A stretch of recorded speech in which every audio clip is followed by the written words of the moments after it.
अंगारकी चतुर्थीनिमित्त पुण्यात सुप्रसिद्ध दगडूशेठ हलवाई गणपतीचे दर्शन घेण्यासाठी भाविकांनी मोठी गर्दी केली होती। या कार्यक्रमानिमित्त मंदिरात पहाटेपासूनच विविध धार्मिक कार्यक्रमांचे आयोजन करण्यात आले होते। पहाटे अभिषेकासह प्रसिद्ध गायक कुणाल गांजावाला यांनी बाप्पासमोर भक्तिगीते सादर केली आणि आपल्या भावपूर्ण गायनाने उपस्थितांना मंत्रमुग्ध केले। यानंतर गणेश सहस्त्रावर्तनापूर्वी धार्मिक सोहळा पार पडला। त्यानिमित्त मंदिराला आकर्षक फुलांनी सजवण्यात आले होते।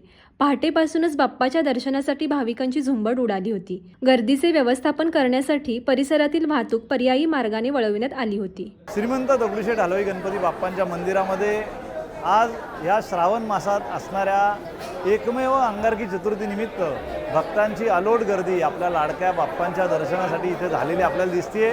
पहाटे 3 वाजता गणपती बाप्पांना ब्रह्मणस्पती सुक्त अभिषेक करण्यात आला आणि आता पहाटे 4 ते 6 या वेळेमध्ये हिंदी चित्रपटसृष्टीतले प्रसिद्ध पार्श्वगायक श्री कुणाल गांजावाला यांचा स्वराभिषेक हा गणरायांना संपन्न झाला। अतिशय आनंदाचं उत्साहाचं असं वातावरण मंदिरामध्ये आहे।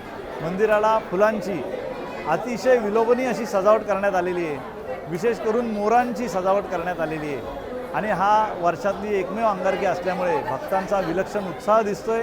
या अंगारकी चतुर्थीच्या आपल्या सर्वांना हार्दिक हार्दिक शुभेच्छा। आज म्हणजे एवढा मी कृतज्ञ आहे गणरायांचा की अशा सणात त्यांनी पदसेवा दिली, म्हणजे विचारच नाही करू शकत, त्याच्या परे आहे। ही जी फिलिंग आहे आमच्या पूर्ण फॅमिलीबरोबर आम्ही आहोत आणि धन्य झालो आहे खरंच। दगडूशेठ गणपतीजींच्या ट्रस्टला आणि कार्यकर्त्यांना मनापासून आभार की अशा मोठ्या सणावर आज आम्हाला परत म्हणतोय पदसेवा दिली। माझ्या मायकोला आणि मला आणि आमच्या पूर्ण म्युझिशियन फॅमिलीला कोटी कोटी प्रणाम देवांना।